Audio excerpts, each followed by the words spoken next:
बोलो बालक, क्या चाहिए? काय नाही चाहिए, लवकर लग्न होऊ दे बस. होणार होणार, लवकरच होणार. गडबड करू नको. ए, गडबड तू करतेस का मी?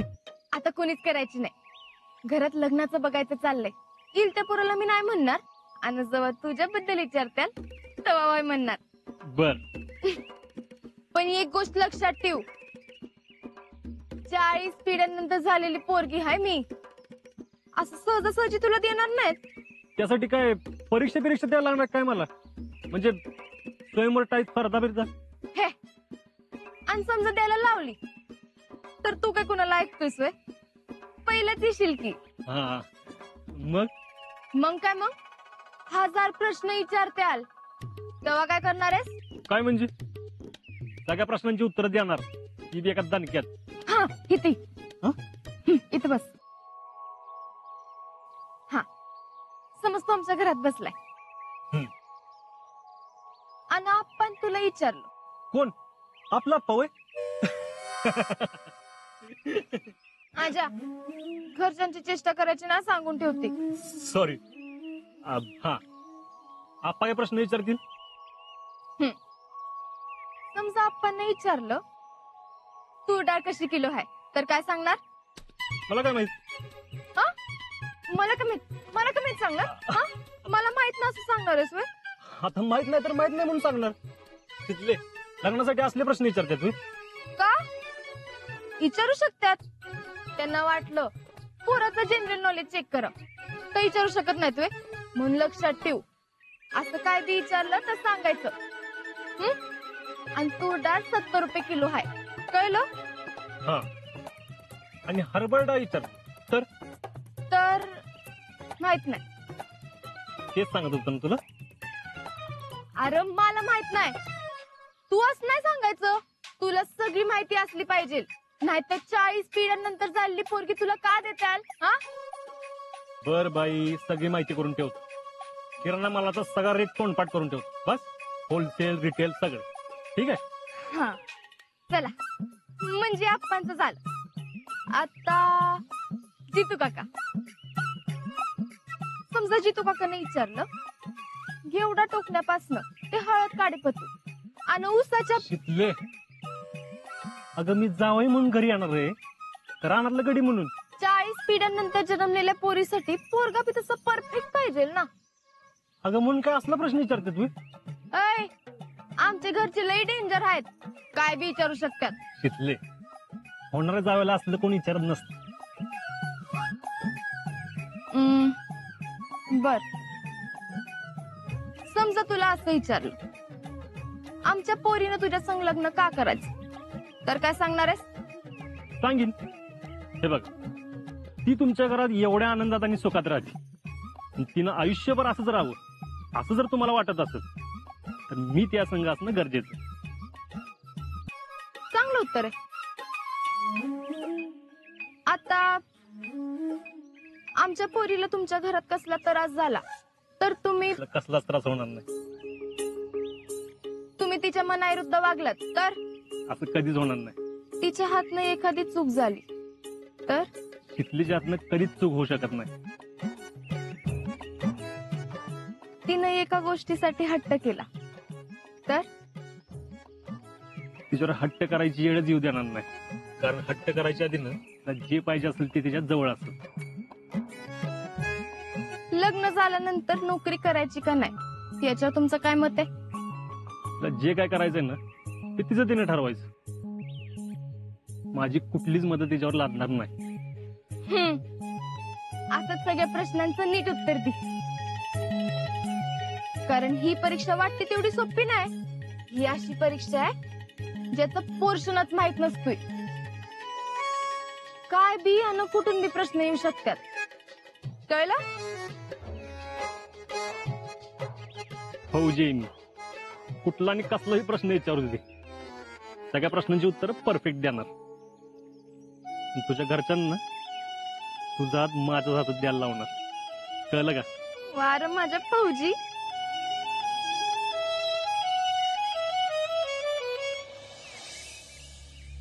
जयश्री, ओ जयश्री, एक मिनिट.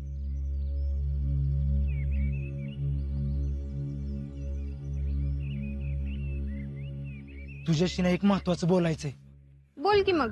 तुझ्याशी ना कुठं आणि कसं बोलावं हेच कळत नाही बघ. मग फोन करायचा नाहीस वे?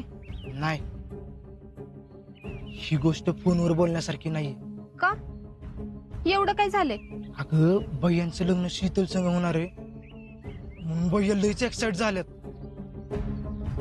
म्हणजे आत्तापासून सगळी तयारी सुरू करायला लागल्यात. अरे मग चांगलंच आहे की. यात एवढं टेन्शन घ्यायसारखं काय? अगं काय चांगलंय त्यात जयश्री. हा जिंकेन शीतलचं प्रेम प्रकरण भैयांपासून लय दिवस नाही लपवता येणार. लवकरात लवकर त्यांना सांगून टाकलं पाहिजे. नाही नाही, आत्ताच नाही सांगायचं. मग कधी सांगायचं? अगं भैयांसंग मी जास्त वेळ नाही कुठे बोलू शकत. त्यांचा माझ्यावर लय विश्वास आहे. अगं अय, जेवढी आपली उंची आहे ना तेवढ्याच उड्या मारायच्या. एकदा म्हणलं ना नाही सांगायचं, मग नाहीच सांगायचं. बरं ठीक आहे, नाही सांगायचं. पण कधी ना कधी तरी कळेलच ना. जेव्हा कळेल तेव्हा बघू. तुझा भैया नाही शाना, त्याला जर हे कळलं ना तर तो काय करेल हे सांगता येत नाही. आधीच तिरसट डोक्याचा आहे. अगं पण उद्या जर भैयांना कळलं की आपल्याला माहित असून बी आपण त्यांना सांगितलं नाही, मग? अरे नाही कळणार.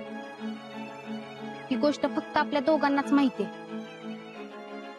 आणि ती आपल्या दोघातच राहिली पाहिजे. अगं होय, पण अजिंक्यचं आणि शीतलचं प्रेम प्रकरण चालू हे बाहेरून कुठून कळालं तर? कुठून बी आणि कसं बी कळणार नाही याची काळजी आपणच घ्यायला पाहिजे.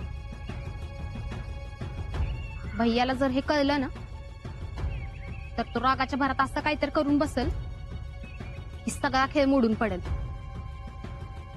आणि मग शीतल आयुष्यात कधीच भैयाची होऊ शकणार नाही.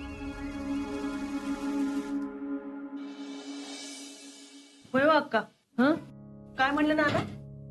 पसंत आहे त्यांना भैयाचं स्थळ. होय. मग आता पुढं?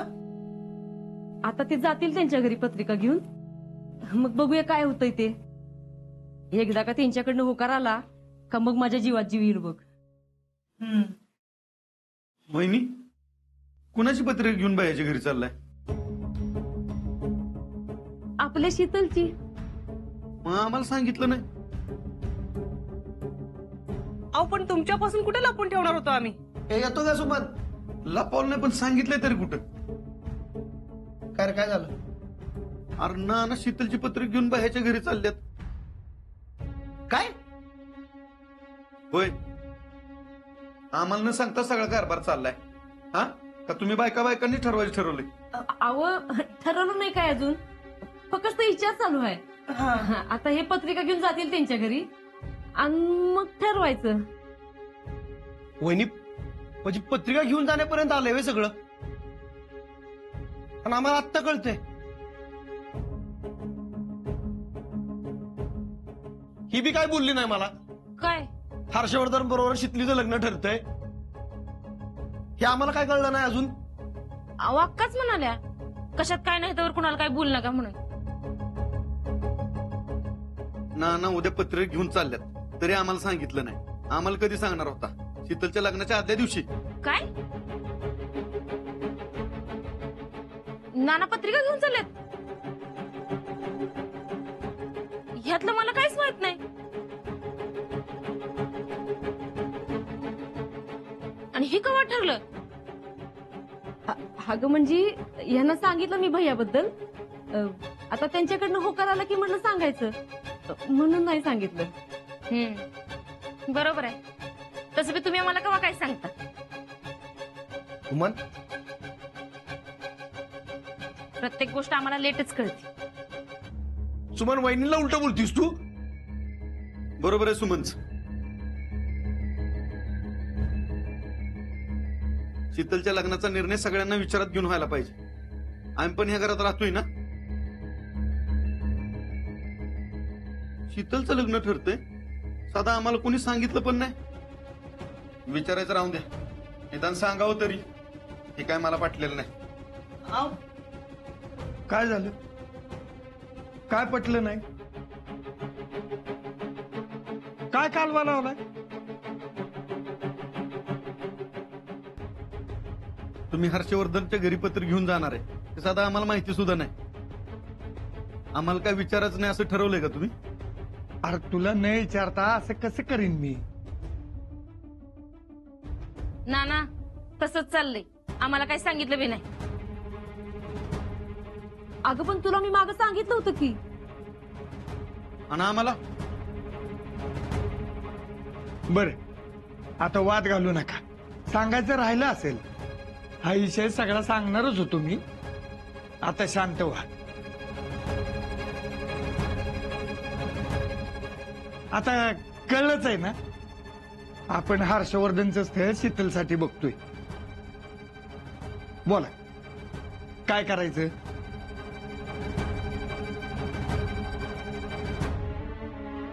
ना तुम्ही कुठला बी निर्णय न विचार करता घेणार नाही हे माहिती आहे आम्हाला.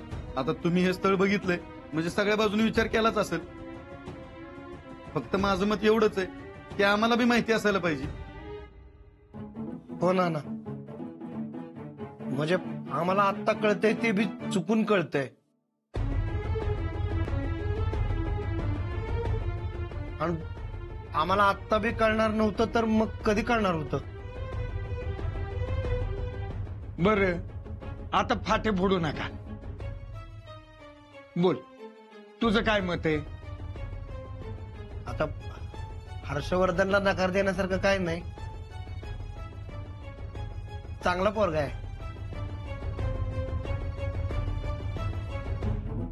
मग झालंच तर. तुम्हाला दोघांना बी काय अडचण नाही, मग काहीच हरकत नाही ना. अहो आमचं मत विचारात घेणार आहे का नाहीच?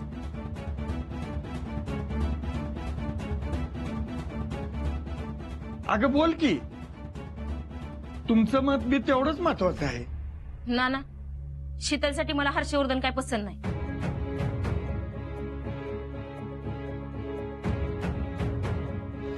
नाना शीतलसाठी मला हर्षवर्धन काय पसंत नाही.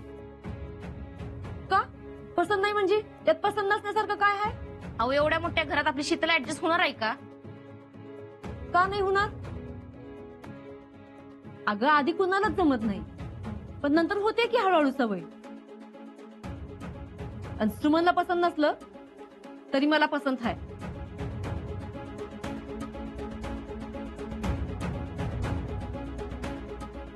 आणि माझ्या पोरीसाठी हर्षवर्धन योग्य आहे का नाही ते मला चांगलं कळतंय.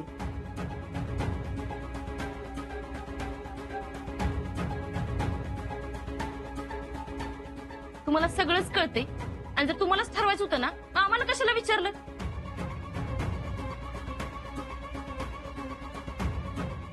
सुमन, काय चुकीचं बोलले हो मी?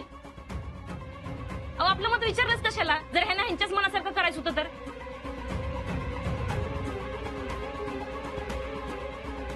अगं पण अजून नुसती पत्रिकाच बघायचं चाललंय ना? का लगेच लग्न लावून देणार आहे? पत्रिका जुळायला नको होय? उषा, सुमन, अगं तुमचं मत विचारात घेतलं जाणार नाही असं होईल का? हा? आपण सगळ्यांनीच ठरवायचं आहे. बोल, तुला का पसंत नाही? अहो तिला कशाला विचारताय?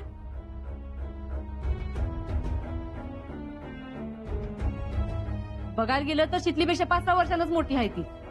तिला काय कळतंय?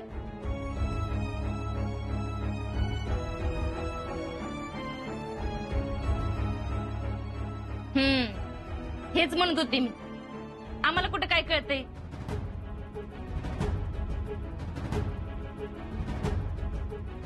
तुम्ही सगळं ठरवाल ना तसंच करायचं. स्वतःचं मत बी मांडायचं नाही. सुमन, सुमन, ए सुमन, उषा, अगं हे असं बोलायचं काय गरज होती होय? ना मला नाही वाटत सुमनचं काय चुकलंय. निदान तिचं मत तरी विचारात घ्यायला पाहिजे होतं. अवघड आहे. हातपार आओ आओ ऐका तर, आओ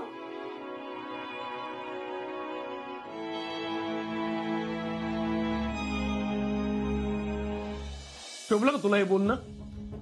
काय चुकीचं बोलले हो मी? घ्या म्हणजे बोलूनच्या बोलून वरनं काय चुकलं म्हणून बोलतीस वय? म्हणजे शितलीचं लग्न कुणाबरोबर करायचं हे ठरवायचा हक्कच नाही का आपल्याला? अगं हक्क नाही असं कोण म्हणतंय? पण सगळ्यांच्या समोर तू वहिनीला उलट बोललीस ना, हे चुकलंच तुझं. मला नाही वाटत सुमनचं काय चुकलं. असं कसं म्हणता? आजपर्यंत आपल्या घरात कधी भांड्याला भांडे लागलं नाही. आणि काय निर्णय चुकला वा अक्कांचा? निर्णय चुकला का बरोबर आहे ते आपण नंतर ठरवू. पण शीतलच्या बाबतीत जे काही निर्णय घ्यायचेत ना ते आपण सगळ्यांनी मिळून घेतले पाहिजेत. फक्त आपण निर्णय घेऊन चालणार नाही. हे बघ, जन्माने जरी आपण तिचे आईबाप असलो ना तरी बी आप्पा, जितू, नीलम, सुमन हे आपल्या एवढेच तिच्यावर माया करतात. तू त्यांची बी मन जाणून घ्यायला पाहिजे होती. अहो पण मी काय शीतलच्या वाईटाचा विचार करणार आहे का? हर्षवर्धनचं स्थळ शीतलसाठी बघूया का हे जेव्हा माझ्या मनात आलं ना तेव्हा तशी मी नीलम आणि सुमनला कल्पना दिली होती. अहो कल्पना दिली होती की, पण त्यांना मी म्हटलं होतं नानांना विचारून ठरवूया म्हणून. इतकं सांगून मी त्यांनी काय केलं? नानांना विचारलं आणि पत्रिका द्यायचं ठरवलं. आपल्याला सांगायला नको? अगं हो, पण मग अशी म्हटलं की त्या ती पत्रिका द्यायचं चाललंय म्हणून. पत्रिका जोडलीच नाही तर काय प्रश्नच येत नाही मला. अहो मी म्हणते ज्या गावाला जायचं नाही त्या गावाच्या गाडीत बसायचंच कशाला? आणि समजा उद्या पत्रिका जुळली तर काय करणार? लगीन लावून देणार तिचं? काय हरकत आहे? नाही काय हरकत आहे? भलंच होईल शितलीच. भलं होणार नाही असं थोडंच म्हटलंय मी. अहो मग तुम्ही कशाला एवढं बोलताय? अगं वहिनींनी बाह्याचं स्थळ बघितलंय ना याचं मला अजिबात वाईट वाटत नाही. मला याचंच वाईट वाटतंय की त्यांनी ऐशात लहानांना पण विचारात घेतलं पाहिजे. तिला इशारात घेऊन काय करायचंय? अहो शीतलचं लग्न म्हणजे आयुष्यभराचा निर्णय आहे आणि ते सुमनला घ्यायला जमणार आहे का? आणि मला सांगा भैयांच्या स्थळामध्ये असं काय कमी आहे का शीतलसाठी त्यांचा विचार करायला नको? ती राजकारणी आहेत ना म्हणूनच नको म्हणते. त्यात आपली शितली हाय अवखड. तिला लहानपणापासून आपण कसले ती बंधन घातलेलं नाही. सगळं तिला तिच्या मनासारखं वागू दिलं. पण उद्या जर का तिचं भैयाबरोबर लग्न झालं ना मग बघा तिच्यावर आपोआप किती बंधन येतात ती. अहो त्या भैयाच्या घरात नाही जमायचं शितलीला. शितलीचं मन मी चांगलंच ओळख आणि म्हणून भैया नको म्हणते मी. अहो आपल्या दुकानाला जेव्हा टाळं लागणार होतं तेव्हा भैयाच आपल्यामध्ये तिला धावून आला. कर्जाची नोटीस आली तेव्हा बी भैयाच आपल्या बाजूने उभा होता. दुसरं कोण आलं का? आणि विसरलं का आपल्या शितलीला त्या पोराने छेडलं तेव्हा भैयानंच त्याला अद्दल घडवली होती. अगं हो हो हो, जरा शांत हो. हे बघ, कुणाचंच काय चुकतंय असं मला अजिबात वाटत नाही. अगं शीतलवर सगळ्यांचा जीव आहे म्हणून सगळेजण तिच्या भल्याचाच विचार करतात. आपण नवं नातं जोडायला जातोय पण आपल्यातली नाती तुटतात का काय असं मला वाटायला लागले. आजवर या घरात कधी वाद झाला नाही पण आता वादाची ठिणगी पडली. कुणामुळं? शीतलमुळं. कारण शीतलवर सगळ्यांचं प्रेम आहे.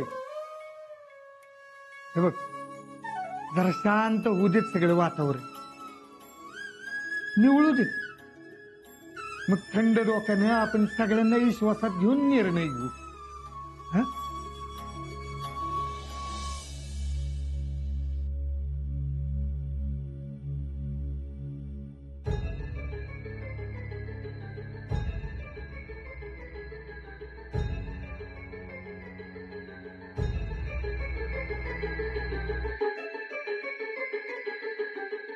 तिला काय झालं?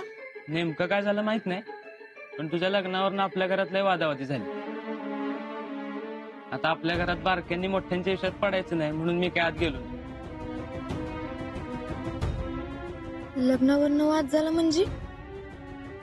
आजाला आणि मला बोलताना तर कोणी बघितलं नाही ना? माझा ना आजाचं घरात कळलं तर नसेल ना?